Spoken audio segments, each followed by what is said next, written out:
welcome Fran Drescher.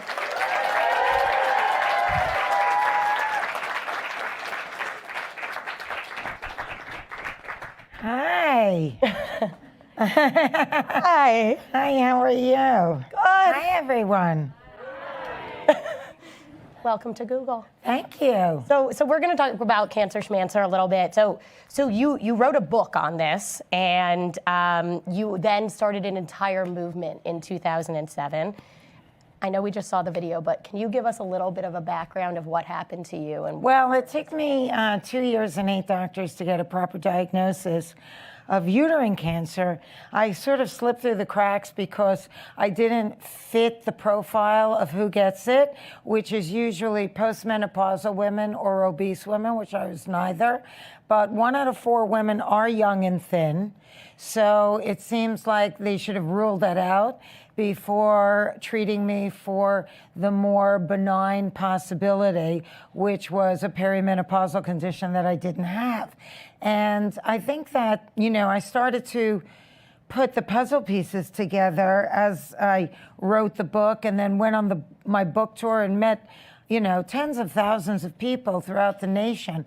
And it seems that doctors are bludgeoned by big business health insurance to go the least expensive route of diagnostic testing. So most of them will subscribe to the philosophy, if you hear hooves galloping, don't look for zebra, it's probably a horse.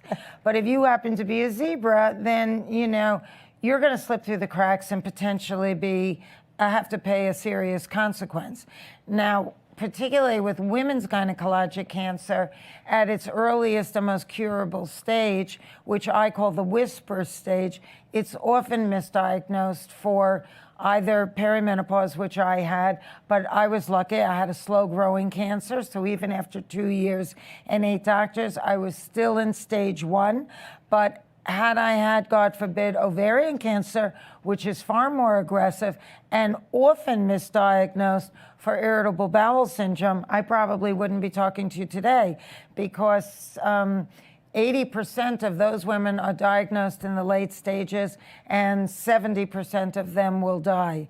So, I started to think that we need to reinvent the wheel here. We need to, first of all, why isn't everybody being diagnosed in stage 1? The reason why we lose loved ones to cancer is almost always due to late stage diagnosis. And so that was the cornerstone of the Cancer Schmancer movement. Catch it on arrival, 95% survival. So that meant transforming patients into medical consumers, knowing what the early warning whispers are of the cancers that may affect you, and the tests that are available, because all too often they're not even on the menu at the doctor's office. And then that kind of morphed into, well, why are we getting cancer in the first place? Let's not get cancer at all. How's that for a cure?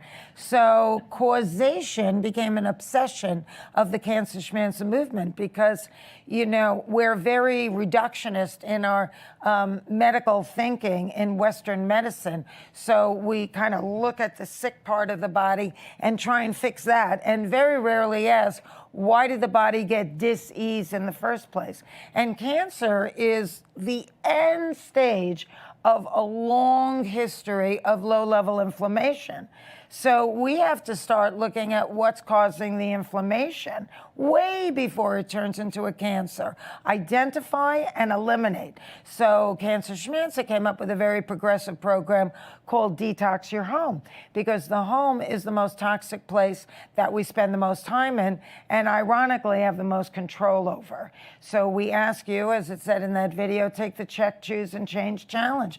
Check labels, choose healthy, organic, eco-friendly products, and become the change the world so desperately needs. Now, with that particular video, that's targeting teens and tweens, because that is the first generation predicted to not live as long as their parents in U.S. history. And we don't wish to make that a self-fulfilling prophecy. So that's a demographic that doesn't vote, doesn't pay taxes, and doesn't wield a lot of influence in Washington. But they are a multi-billion-dollar spending demographic. And in that regard, they wield a lot of influence if we can change them from being mindless consumers to mindful consumers. And if everybody stopped drinking cola today, they would stop making it tomorrow that fast. It wouldn't matter who was in the White House or what regulation was legislated. It wouldn't matter because the bottom line is the bottom line. So the systemic malignancy of all the woes of the world is greed. And who fuels that greed? We do, with our purchasing, our mindless spending, waiting for, government or the FDA to tell us it's okay or it's not okay. That's never going to happen. You have to start thinking for yourself. You have to start changing the way you live. Start thinking about what you're putting in your mouth, all the food you eat. If you're eating industrial farm foods, you're just asking for inflammation and all kinds of dis-ease. You are what you eat, and you are what you're eating is eating. So, if you're eating some fast food place that's not organic, then, you're eating an animal that's living a Dickensian life, that's being fed GMO grain that's not natural for their diet, that's living in absolute abject misery. And they're getting hormones, and they're getting antibiotics. That's absolutely disgusting. And that's part of the reason why we're getting sick. And we're also not thinking about the level of EMFs that we're exposing ourselves to, which is we are in perfect harmony with the Earth's energy. We are of this Earth. We are of this planet. But we're in complete disharmony with EMFs. And electromagnetic fields is a terrible thing. It discombobulates our energy field and creates dis-ease in our body. So anyone that's not actively trying to protect themselves from 5G coming into their community is, unconscious to what that really means for life on this planet. So I think that we have to use our common sense.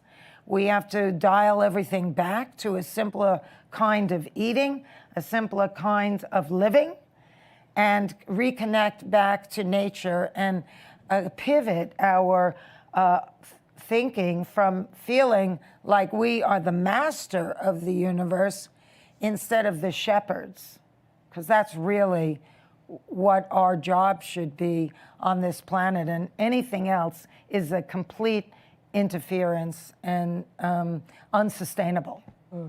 Well, thank you. That was a great answer to question one.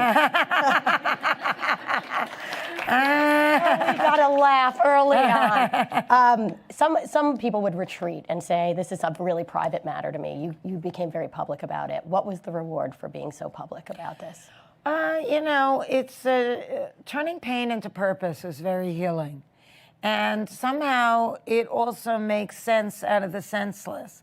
Because when on one random Tuesday afternoon, life bites you on the ass and life as you knew it changes forever, and what you thought was going to be can never be, ever. That's done. You're going to kick and scream and say, why me, Lord? But at some point, you're going to have to let go of what you thought was going to be and play the hand that's been dealt you, and play it as elegantly and courageously as you possibly can. That's the only way to climb yourself out of the bitterness of this wasn't supposed to happen and turn it into, okay, I'm still here, and maybe there's a reason why this happened. Maybe I can turn this into something that can not only enrich my life, but help other people too. And I feel like I got famous, I got cancer, and I lived to talk about it. So I'm talking, and also I'm not glad I had cancer. I don't wish it on anyone, but I am better for it. So I think that the idea of talking about something takes the curse off it. And I did the same thing. I was a victim of a violent crime too. And it's like, if you keep it bottled up inside, and I did for a while, quite frankly. And, I think that's what gave me the gynecologic cancer, because I was raped at gunpoint by a man who was on parole, who I didn't even know, and broke into my house. And so, you know, I kind of learned the hard way that that's not the way, you know, just kind of sweeping it under the rug, getting on with your life, kind of making believe that you're okay when really you're not okay, when really you're not dealing with your pain, when you're not asking for help, when you're not allowing yourself to be vulnerable, is not healthy, because that goes somewhere in the system. And it's almost poetic that I was raped at gunpoint and then end up with a gynecologic cancer. Thank you for sharing that. You were a diplomatic envoy, though, for women's health issues in D.C. I was. Can you tell us a little bit about what you accomplished? Well, I had heard about, actually through my oncologist, that there was a bill in Washington that was sort of fast going nowhere. And it was called Johanna's Law in the House of Representatives. And it was laying like, you know, nowhere in the Senate. And in the Senate, it was called the Gynecologic Cancer Education and Awareness Act, which was the first of its kind in U.S. history. So I went down there and started, you know, using my celebrity to knock on doors of our elected officials and conjure up some excitement for this bill. And it was a different time then. It was during the Bush administration, and Ted Kennedy was, you know, the party that was the Democrats were the dominant party in the Senate, and we ended up, I mean, I worked my ass off to get everybody to get on the same page, and I was very lucky. I had a lot of cooperation. I remember I ran into Barack Obama, who was a young senator, in the hallway, not even knowing that his mother died of a female gynecologic cancer. And I asked him to co-sign the bill, and he did, and Hillary Clinton did. But everybody, at the end of the day, voted yes, Fran, for it. And I was written up twice in the Congressional Record by very conservative Republicans. And then it was the Bush administration that offered me the vetted position of public diplomacy envoy, and I was able to, which I, you know, graciously accepted, and then I ended up being sent to many of our allied nations as well as military bases, talking about health, the things that I talk about as the founder of Cancer Schmancer. But when you're a representative of the you know, the U.S. government, you really aren't there as a private person with a nonprofit. It was just me representing the U.S., but talking my talk. And it was a very thrilling experience. That sounds amazing. And now you're doing summit events, you're doing a master class. Does that make you a professor? No, makes me an excellent curator of professors. You know, there's a lot of doctors out there that went to medical school, started practicing, drank the Kool-Aid, and then began to think there's got to be a better way. And so they are the pioneers of a new shift in the way we think about medicine, and it's much more causation-based, and it's much more looking at the whole body as a system, not just the part that appears to be broken, which is a style of medicine that comes out of war medicine. It's also like emergency room medicine. Sure, you get shot on the battlefield, you got to go right to, you know, be very site-specific. But when you have a chronic disease or even a cancer, you have to do a lot more than that. And this is where I feel like, you know, the current Western medicine tends to fall short. These doctors are thinking from a whole different portal, and it's what I and Cancer Schmancer believe is exactly what we all need to be thinking about. You know, I mean, if you had an apple tree that was yielding rotten apples, you wouldn't go and try and fix every single apple on the tree. You know, what you would do is look at the trunk of the tree, look at the roots of the tree, try and figure out why the tree is sick. What's making the tree sick? You're not going to go and try and fix every single apple. That's crazy. But that's basically what we do when we think about any disease that we have, but especially cancer. We just look at the sick part, and that's the end symptom. So there's so many other things that we have to look at. Just to look at hospital food is to know that current Western medicine is not thinking at all that food is medicine and medicine is food. Something that, they figured out in ancient Greece. So, civilizations forget things. They go into dark ages. Then they get this big, kind of Western ego that we know best, and we don't have to look at indigenous cultures. We don't have to look at Asian wisdom. We don't have to understand how food is medicine, or how a sick planet is a sick species, or how, how we live if we balance mind, body, and spirit. That's the only way to keep a healthy immune system. And what is compromising our immune system? Everything. Honestly, just walking in this building, I'm looking at all the closed windows, all the electronics, all the, fluorescent lighting, all of the industrial fabrics everywhere. And I'm thinking the off-gassing in this building. I'm glad I'm only here for 10 minutes.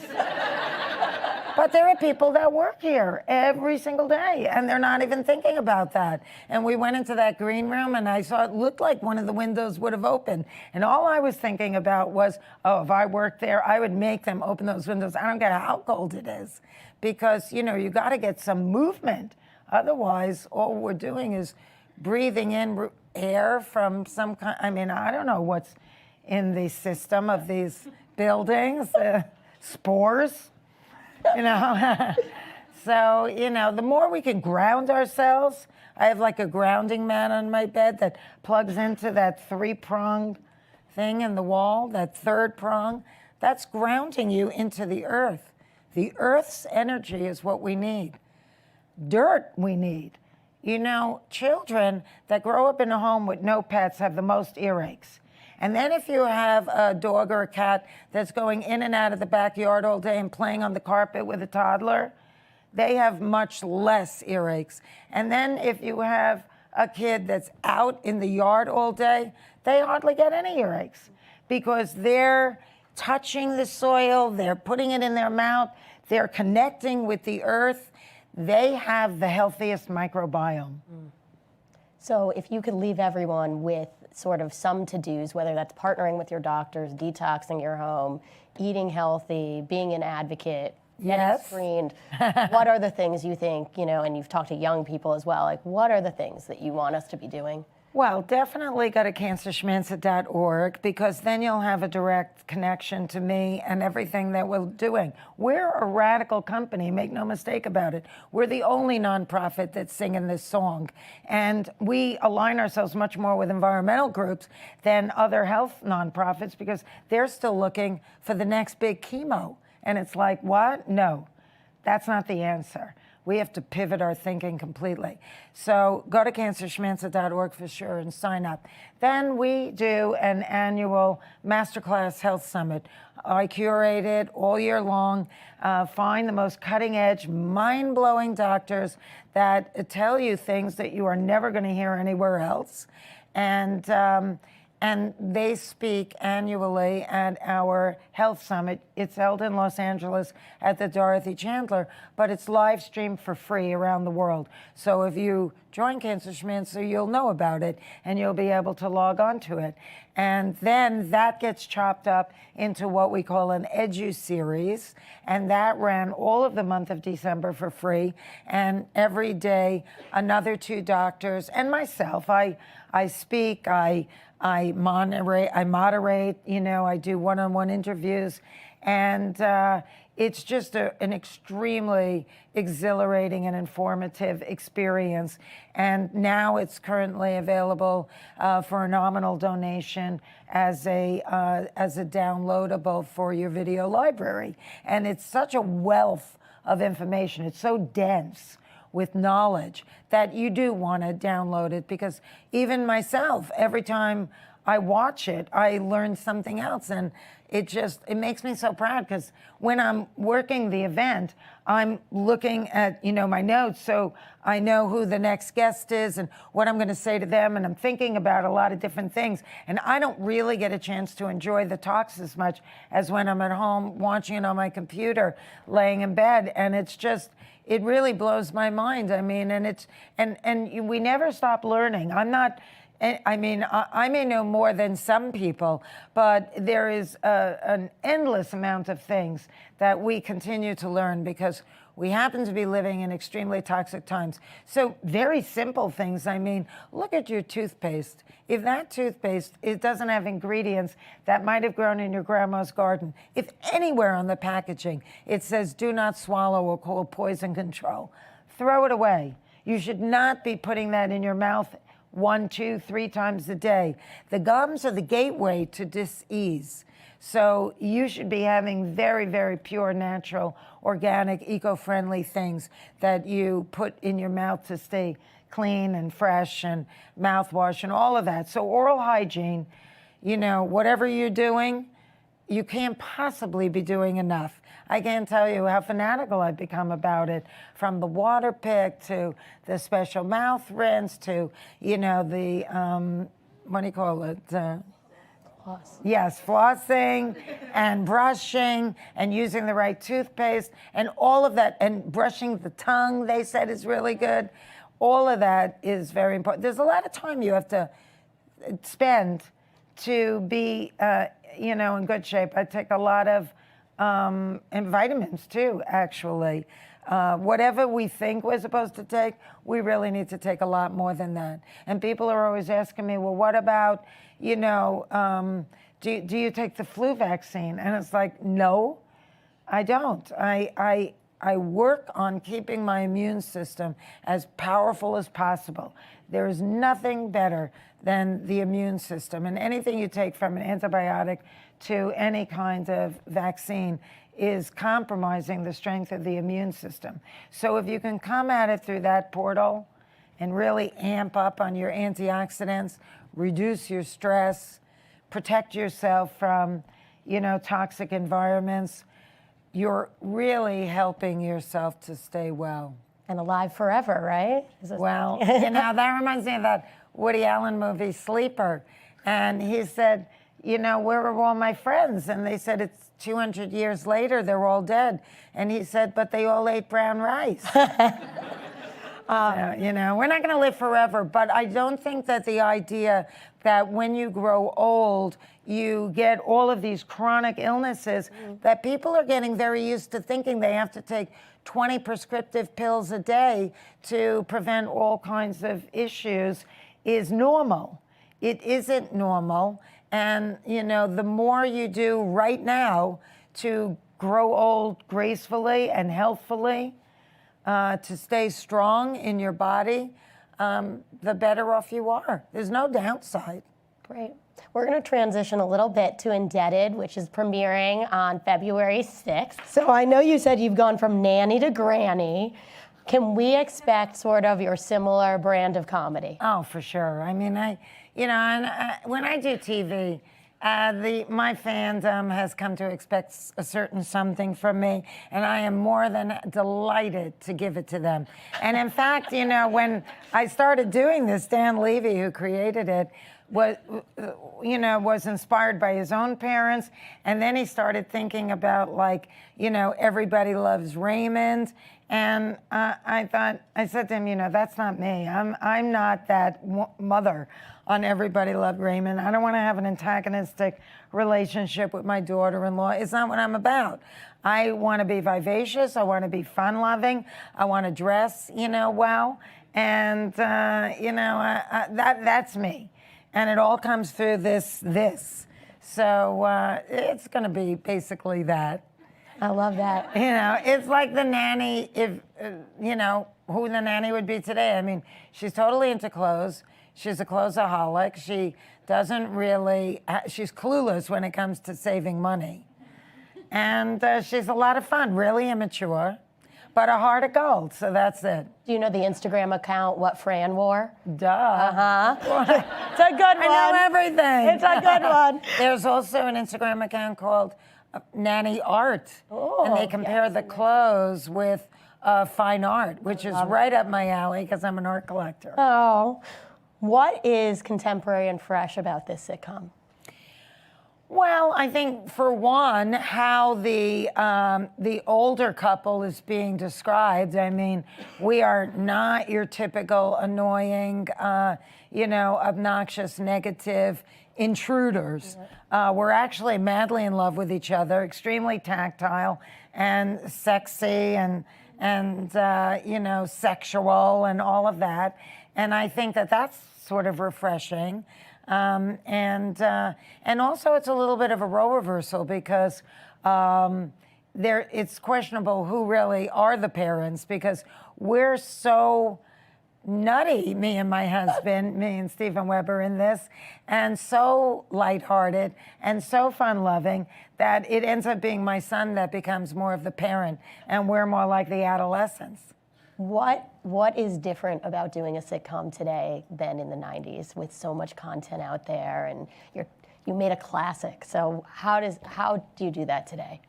Well, I think that, the origins of what makes a show pleasing to an audience at home, it has not changed.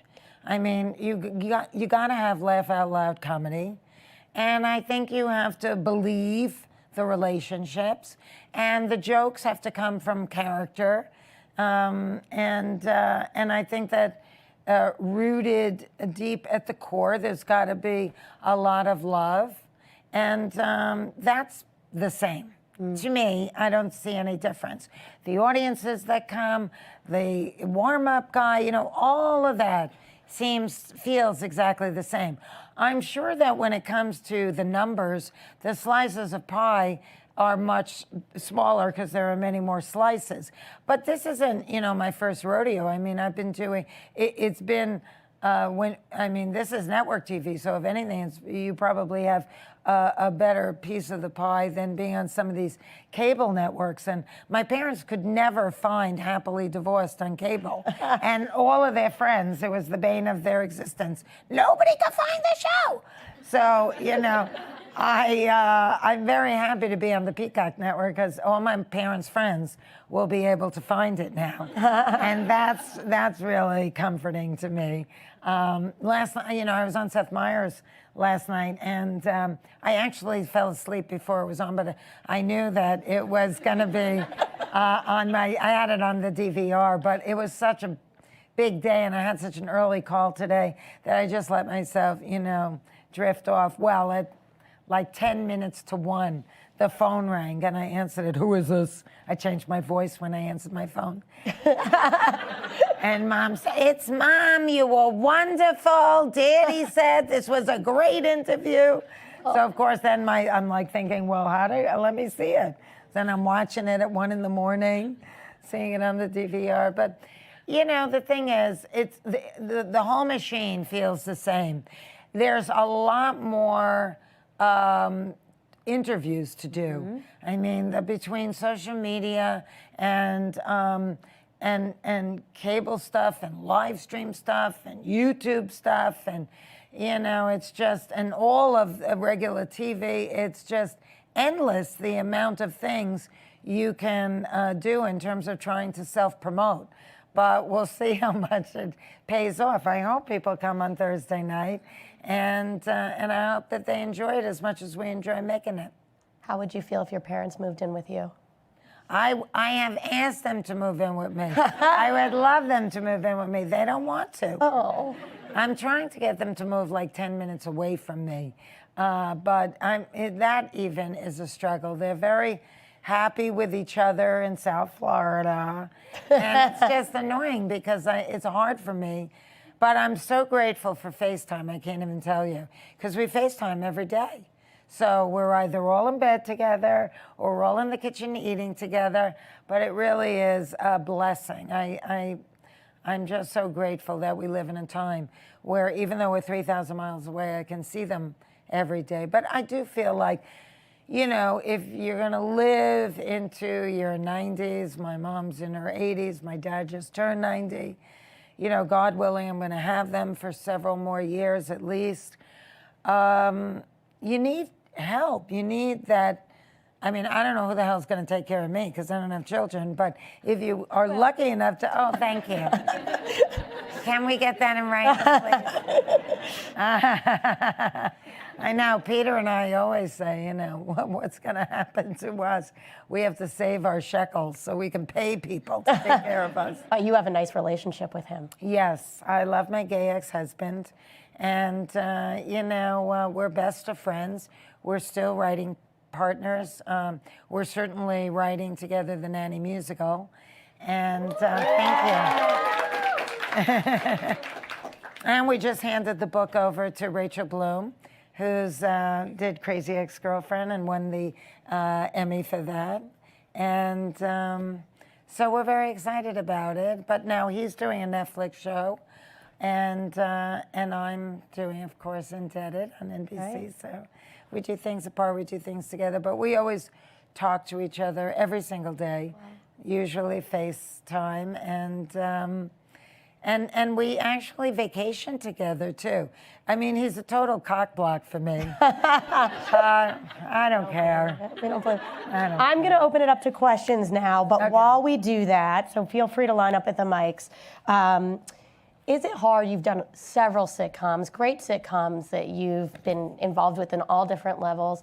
Is it hard to find the rhythm when you're doing a new show? Like, is it hard to get the cast all to sort of feel the energy? You've done this so many times. What's that like? You know, I feel like I'm the cheerleader, and I'm a nurturer by nature anyway.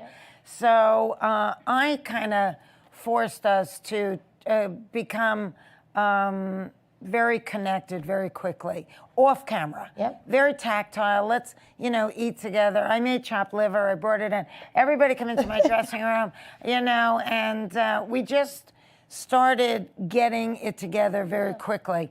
And, you know, I remember the first time we had an eating scene around the dining room, and nobody was really eating, and it was like, cut.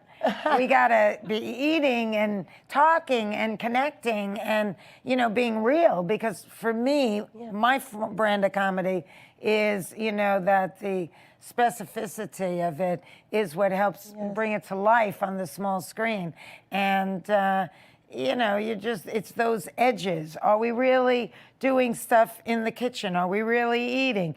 Am I really hugging you? Am I really touching you when you're talking to me? I don't have to be, you know, touching you, but I do. And you have to do the same. And so, you know, we all kind of, because we all wanted it to work, and there is a certain level of trust. I'm like the, you know, the senior in the group that they, in terms of my wealth of experience, but also I'm the oldest one in the cast. I'm older than everyone all of a sudden. I don't really know how that happened. I don't feel it. But anyway, you know, they're all really respectful of me. And usually if I say something, they see that, okay, you know, she's right. So let's just dive in the deep end and start behaving like a family, and then we'll become one. And we have, and we totally adore each other. And we have like a text thread that we're all on. And we get these little bursts every like couple of days where everybody starts talking on it and saying lame jokes and putting emojis on and talking about what's happening and sending pictures and, you know, clips of talk shows or whatever. And so, you know, we're actually a very loving group. And me and Adam Paley, who plays my son, you know, he lost his mother at a very young age. I never had children, so, you know, I didn't have a son. He doesn't have a mother. And so we did actually bond, and we do adore each other.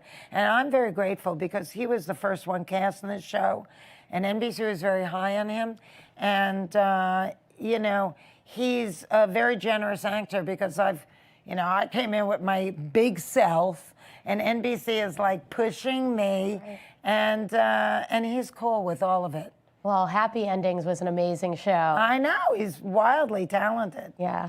And, you know, I mean, no one's seen the show, really. So they're going for the one that the people that watch network TV probably knows the best. Right, well, The Nanny's been on nonstop for 25 years, is that right? Yeah, well, The 1993. Bushmen in Africa know you. Yeah, exactly. The Bushmen in Africa. I know. That was when I was like, wow. I mean, everybody sees this show. And, you know, I travel a lot, and people are always telling me that they, you know, learn to speak English watching The Nanny. So now there's people in Russia and Hong Kong and Argentina that are all speaking English and ironically sound like me. No questions? I don't see. Oh, we have a question. Great. Kind of a combo question and comment. I wanted to say thank you for coming in, and I also wanted to say thanks to the Toxic Google people for arranging this. I actually just lost my brother a month ago to a brain tumor. He's Oh, no. 3 years old. And he and I watched your show every day for probably a decade or more. And we watched it even when he was very ill and he just wanted things in the background, and we watched it on the reruns all the time. So it was a really amazing moment because I had forgotten that until I saw this email come up that Fran was coming today, and I was like, oh my God. I just want to say thank you. So my next question is going to be for you, and what was your favorite episode to shoot? Because Charlie and I watched every single one. So. Okay, well, first of all, my deepest condolences. That's a tragic and profound loss, and I'm very, very sorry. And I hear that a lot, by the way, from people that say that, you know, that moment when we could watch The Nanny in the hospital room or something and we can all laugh together was the only time that kind of lifted us out of the depths of despair. And, you know, in hearing that, it's been a great gift for me, because maybe there was a time when I was doing The Nanny where I didn't quite appreciate its value. That, you know, you don't have to be Meryl Streep, you don't have to win Oscars to make a contribution artistically to the world. But if you can make people laugh and lift their spirits, I really was able to appreciate my gift on a whole nother level. So thank you for sharing that. And I guess, what was my favorite episode on The Nanny?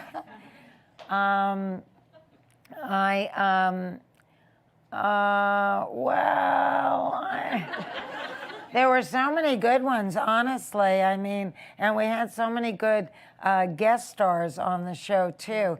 But I think, you know, one of the earlier episodes, the first time that Mr. Sheffield and I connected in a way that broke down the barrier a little bit of the employee and the employer was an episode called I Remember Mama, where the 2 older kids could remember the deceased mom, but the youngest one could not. And ultimately, we found the video where they were all together and the mom was still alive. And the little girl in that moment, when everybody was watching it, she said, I remember. And Mr. Sheffield was sitting there, and I was standing behind him. And, you know, it was such a bittersweet moment. He was so forlorn and so saddened. And I just put my hand on his shoulder, as a friend would. And that was it. But that changed everything, because we moved in a direction of depth of feeling of these 2 people. And so we were able to keep going in that direction. And for me, always, when you do a sitcom, you make people laugh, but you can also pull on their heartstrings. That's power. Yes. That's power. It certainly is. Any other questions? Oh, Mike. Hi. Hi. Thank you so much for coming, and lots of love from India. I actually grew up in the 90s, vaguely remembering when my colleague mentioned that you were coming, I was like, oh my God, the hair. Because my mom was really inspired she had a lot of hair like yours. And she's really close she's actually close in age to you, and she was in Jersey for the last 5 years. What is that, 50? Yes. She says yes. She and my dad just retired and moved back to India, and they're now in a whole new place again. And I was just wondering, mostly for them, how do you feel? What should I say to them best for this new phase in their life? Because he's gone from being a workaholic to suddenly having all this time, Oh, that's great. and my mother is not happy Oh, because he's always home. because yes. Yeah, men have to have something to do or they're pains in the asses. Speaking of which, my second husband was Indian. Oh. Yeah, he was from Chennai. Oh wow, I'm from Kolkata. Oh, okay. Yeah, and for when we were married, I was doing a lot of Indian cooking, and I have a curry tree in my backyard because he said, no Indian home can be without a curry tree. And when we got married, I wore red, and we were both barefoot, and he wore white, and The garland exchange. Yes. Oh wow. And I had and we had a Hindu priest marry us, as well as a gay Jewish minister, of course. But I would just say, every stage in life seems to offer us opportunities to grow and see the world through a different lens. And I'm very productive, and I definitely suggest that for your parents, certainly your dad. I mean, I think whether it be volunteering or writing or starting your own nonprofit or just helping be a tutor or a friend to a kid that needs it, I had a boyfriend whose dad was retired and didn't know what to do with himself, and he started work. He loved dogs, so he started working at this dog shelter, and he would walk them and love them, and it gave his life so much meaning. He fell in love with all the dogs, and he had a real purpose to his life. So I think that to have purpose is really important as one gets older, and then to learn things, because the brain is always wanting to learn. And if you stop learning and you just do what's easy and comfortable, then the brain's going to atrophy, and that's when kind of dementia. So challenge yourself. Even with my parents, who are much older, or old enough to be your grandparents, I got them both the iPhone. And it's like, of course I get frustrated. Who doesn't get frustrated sometimes by your iPhone? But I keep telling them this is brain food. So just think of it as, every time you conquer a problem with your iPhone or have to learn it again because they've changed it or updated it, you're, creating more healthy brain cells. And that's what's important. Thank you. Also, this is the coolest birthday I've ever had. Oh, happy birthday. Happy birthday. The mics are open, but I have plenty of questions. Oh. Hi. I wanted to echo what everybody said, and thank you for being here. Also grew up with a nanny. Was very excited when I saw the email come through. So going back to your Cancer Schmancer campaign, it seems like some of the key components include informing ourselves and making better decisions based off that information. But I think as a consumer, one of the key problems that I encounter is where to get my information. It seems like you've done a lot of the legwork for us, but outside of Cancer Schmancer, where can we start with making informed decisions, especially in the context of, I would say, fake news maybe, or false information? There's so much out there. I don't know where to start. Here's the thing. We have an innate wisdom that we've been dumbed down and numbed out from. And that's by design, because they want all of us to think that they know better, that we can't be healthy without buying a pill, and we're not contemporary, or we're not modern, or we're not happening if we don't use this product or that. So I would say that, start reconnecting to your innate wisdom. Everything old is new again. Shiva, my second husband, used to say, in business they say kiss it, which is keep it simple, stupid. And that's what it all boils down to. Keep it simple, stupid. It's like dial it back. You know, look at indigenous cultures. Look at Eastern cultures. I'll give you an example. And, you know, it's just such obvious stuff. Don't, stop using plastic. Like, cut back on your plastic intake. We are being buried alive in plastic, and there are people, they're drinking from their single-use plastic water bottle, bitching about global warming. And it's like, what the hell do you think that's made of? Petroleum. We're driving this. We are, with mindless consumerism. So go back to natural things, glass and cartons.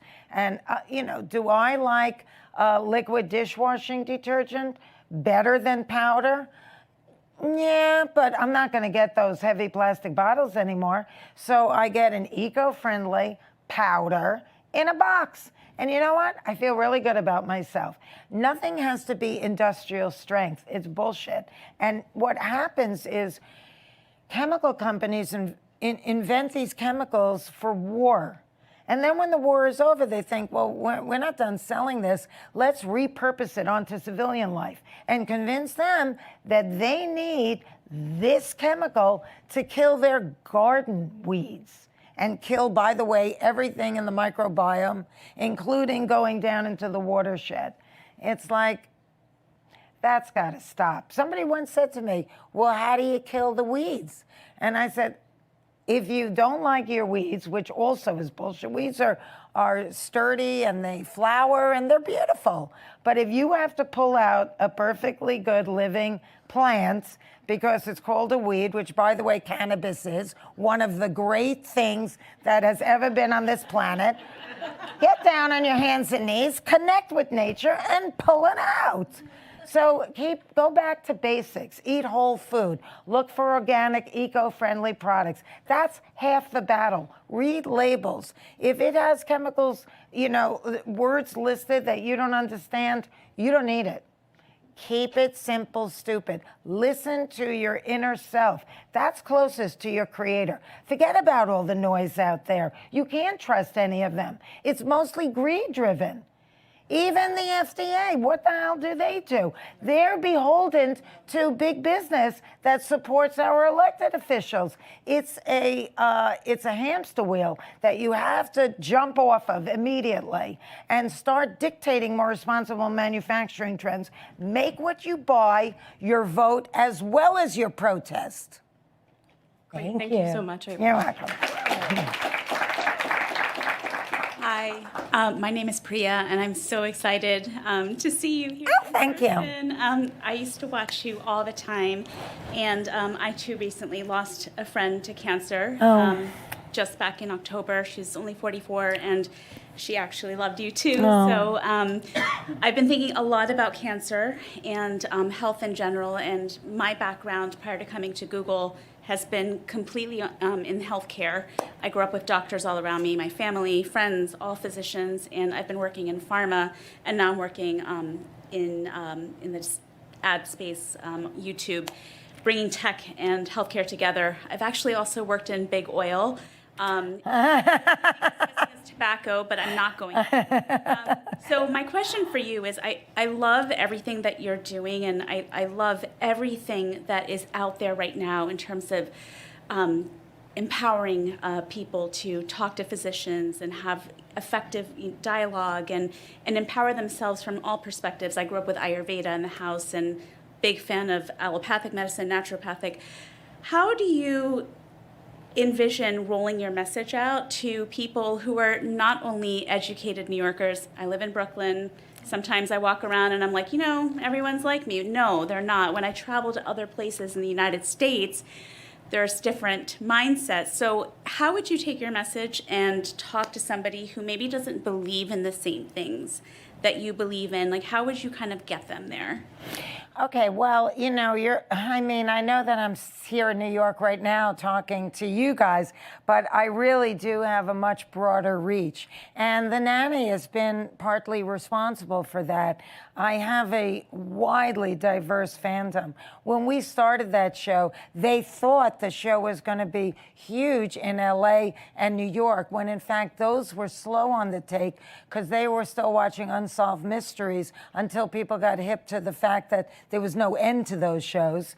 And it was the Sun Belt and the Midwest that actually embraced the show very enthusiastically first. So for me, poor health is the great equalizer. I don't care what your politics is. I don't care what you think on this subject or that subject. And this is why I'm successful in Washington, because I can be face to face with somebody that I have 99% nothing in common with, but I can ask them if they've lost anybody to cancer or if they themselves have had cancer, and then we start a conversation. And once we're on that level, then we're equals and we're talking about something that's real.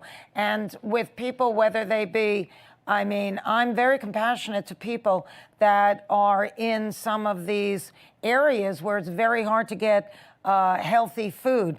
But I do see that the more people start talking about it, the more there tends to be farmers markets coming into neighborhoods where you never used to see that before. But this is all a cultural shift. So it only takes 10% of a population to change a paradigm.